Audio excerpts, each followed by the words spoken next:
Hello, నా పేరు Radha and ఇవాళ నేను నా ఫస్ట్ ట్రైమిస్టర్ ప్రెగ్నెన్సీ జర్నీ గురించి మాట్లాడబోతున్నా. సో, 4th వీక్ ఆఫ్ ప్రెగ్నెన్సీలో నేను హోమ్ ప్రెగ్నెన్సీ టెస్ట్ తీసుకున్నా and we saw a very light second pink line. అది కన్ఫర్మ్ చేసుకోవటానికి నేను బ్లడ్ టెస్ట్ చేయించా. సో, బీటా హెచ్‌సీజీ టెస్ట్ అని ఒకటి ఉంటుంది.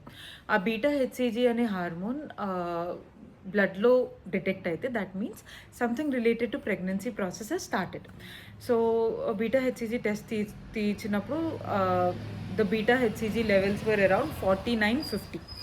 That means I was a little confident that okay, something related to pregnancy has started. And then నేను హస్బెండ్కి చెప్పాను. అప్పటి వరకు చెప్పలేదు. జస్ట్ ఎందుకంటే హోమ్ ప్రెగ్నెన్సీ టెస్ట్లో చాలా బ్లీక్ లైన్ వచ్చింది. నాకు కన్ఫర్మేషన్ కోసం బ్లడ్ టెస్ట్ చేయించుకుని then I told my husband. And eventually the first thought that came to our mind is immediately హాస్పిటల్కి వెళ్ళాల్సిందే. ఎందుకంటే ప్రెగ్నెన్సీ రాగానే they say that folic acid అనేది స్టార్ట్ చేయాలి for baby brain development. So అవన్నీ మేమేం start చేయలేదు, ఆలోచించలేదు దాని గురించి. సో ఇమీడియట్లీ కొంచెం రీసెర్చ్ చేసి ఫ్రెండ్స్ని కనుక్కొని we went to very renowned hospital in Kondapur the very next day. So that was a kind of horrible experience ఆ హాస్పిటల్లో. బికాజ్ ఈ బ్లడ్ రిపోర్ట్ టెస్ట్ తీసుకుని నేను వెళ్ళాను. ఇనీషియలీ జూనియర్ డాక్టర్స్ చూస్తారు, దాని తర్వాత senior doctors looks at your reports and everything. So junior doctor ఆ రిపోర్ట్ చూడంగానే she said that the beta HCG levels for a 4th week pregnancy is very low. There is a chance that this is not a viable pregnancy అని. తను అట్లా అనగానే shock అయిపోయాను నేను basically, because husband రాలేదు, only I was there in that room. BP అది check చేసి she immediately told that in the first 5 minutes of the conversation. So viable కాదు అంటే ఏంటి, either it's not growing as per requirement or ఆ foetus implantation అనేది యూట్రస్లో కాకుండా ఎక్కడైనా ఫాలోపియన్ ట్యూబ్స్లో కానీ ఇంట్రాయూట్రిన్ అటాచ్ అయ్యి ఉండొచ్చు. సో అండ్ ప్లస్ ఏమైందంటే before all this happen 1 week బ్యాకే మా చుట్టాల్లో ఒకళ్ళకి ఫాలోపియన్ ట్యూబ్లో ఫీటస్ ఇంప్లాంట్ అయ్యి అదే దాన్ని ఎక్టోపిక్ ప్రెగ్నెన్సీ అంటారు, ప్రొసీజర్ చేసి తీయాల్సి వచ్చింది. సో ఇవన్నీ నా బ్రెయిన్లో ఇంకా కిచిడి అయిపోయింది and I was so stress. But immediately when we went to the main doctor, ఆవిడ ఇట్లాంటివి ఏం చెప్పలేదు. షీ సెడ్ దట్ ఎలాగో బీటా హెచ్సిజీ టెస్ట్ చేయించుకున్నారు కాబట్టి 2 days తర్వాత మళ్ళీ చేయించండి. In a healthy pregnancy for every 2 days the beta HCG level doubles. So నేను 4th day after the test మళ్ళీ బీటా హెచ్సిజీ రిపీట్ చేయించాను. It was 200. It was a little assuring that okay beta HCG అనేది double అవుతుంది. That means there is a chance that this might work out. But however viability scan అనేది 6 week తర్వాత కానీ చేయరు, అప్పటి వరకు వెయిట్ చేయాల్సిందే చూడటానికి. ఆ జూనియర్ డాక్టర్తో ఆ జరిగిన ఇన్సిడెంట్ వల్ల I somehow did not feel comfortable going back to the hospital. అందుకని కొంచెం బాగా రీసెర్చ్ చేసి we went to Fernandes hospital in Hyderabad and that was after 4-5 days. And folic acid అప్పటికి స్టార్ట్ చేసాం, doctor also prescribed and immediately we started with folic acid. But we research the lot. Fernandes హైదరాబాద్కి shift అయ్యాం మేము. So doctor at Fernandes was very positive and she assured మీ కి pregnancy అనేది చాలా natural process, so let it progress as is. Viability scan అనేది మనం 6th week తర్వాతే చేయొచ్చు. So let's wait. ఎక్కువ ఆలోచించి don't make a big deal out of it, let it progress as is. So okay అని చెప్పి 7th weekలో viability scan schedule చేసుకున్నాము. బట్ దాని మధ్యలో we went to a Srisailam road trip. It was approved by doctor. First ట్రైమిస్టర్లో it's all okay. We took blessings of Shri Mallikarjuna and then next we had next we had a viability scan scheduled in the 7th week. వెళ్ళాము.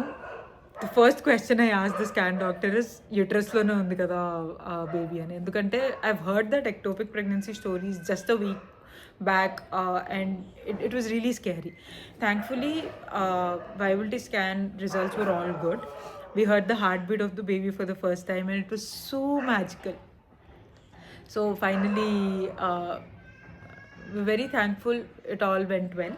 దాని తర్వాత ఇంట్లో food diet మీద కొంచెం focus start చేసా. But it was not to to like a great extent. ఇంట్లో ఉన్న food, normal food తింటాం, అవన్నీ డ్రై ఫ్రూట్స్, ప్రోటీన్ ఇంటేక్ అవన్నీ నెమ్మదిగా సార్ట్ చేసుకుంటూ they started to pass by. Then the next scan is NT scan. So NT scan lo they check baby's nose bone, they check the fluid level behind the neck, and then ఒక blood test తీసుకుంటారు, double marker test అని. అది actually ట్రైసోమీ 18-21 ఆ risk factors అన్నీ detect చేయడానికి. There is this thing called you know down syndrome, అట్లాంటిది ఏమో probability ఉంది. ఇవన్నీ ప్రాబబిలిటీ టెస్ట్, ఇదో పెద్ద ప్రాబబిలిటీ టెస్ట్. బేబీలో ఉండే ప్రాబబిలిటీ ఉండే అవన్నీ చెక్ చేస్తారు ఎన్టీ స్కాన్లో. సో ఆ టెస్ట్కి ఇచ్చేసాము. The scan was all nice. Half an అవర్లో అవ్వాల్సిన స్కాన్ మాకు 3 hours పట్టింది, ఎందుకంటే బేబీ వాజ్ ఫేసింగ్ ఉల్టా. ఫేస్ కనిపించాలి వాళ్ళకి బేసికలీ ఆ స్కాన్ సక్సెస్ఫుల్లీ అవడానికి, ఎందుకంటే నోస్ బోన్ లెంత్ అవి చూస్తారు.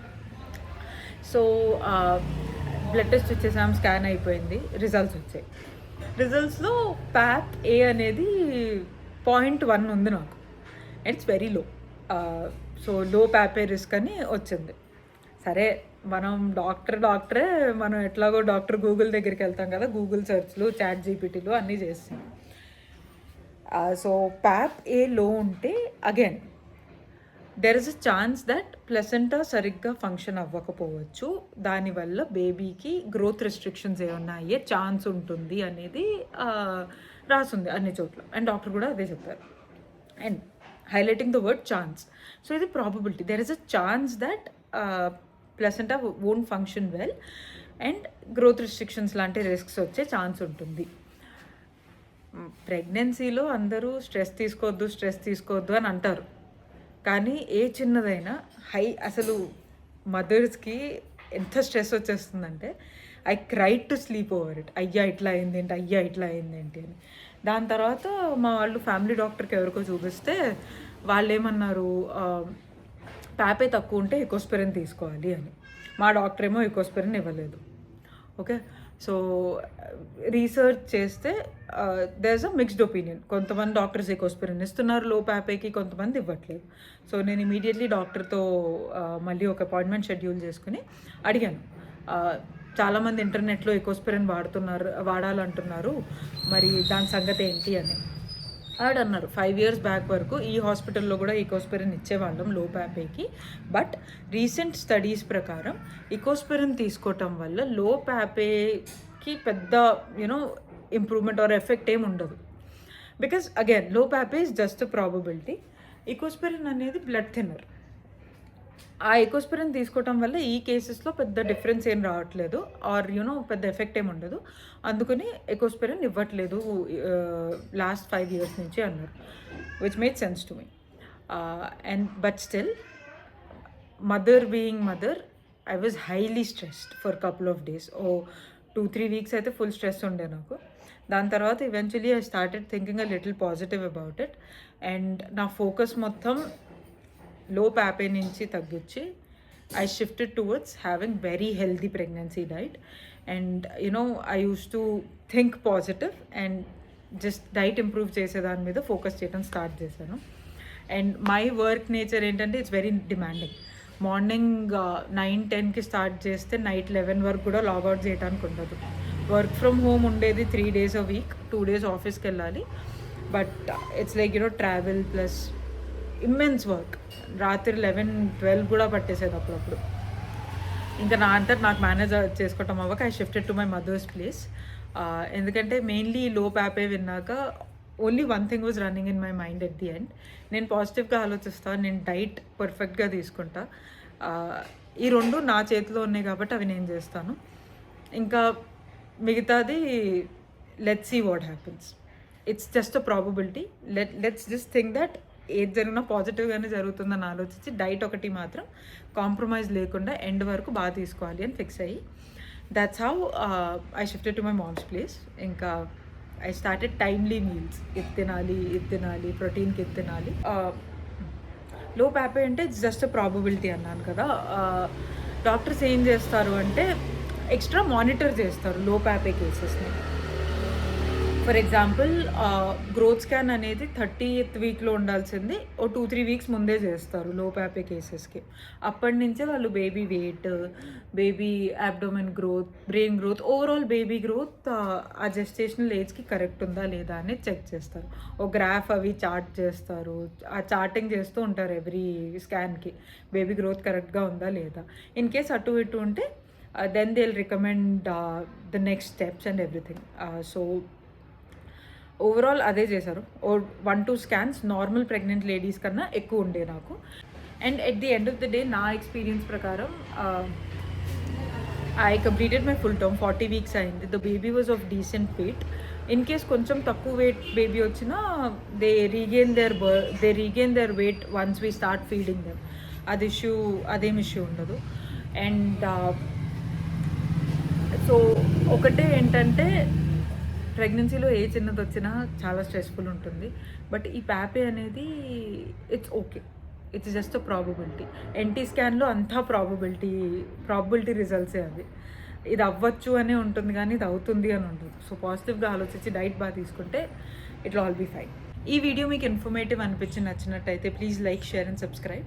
And let me know in the comments if I should start a series on pregnancy diet and the recipes I have had during pregnancy. Okay, bye.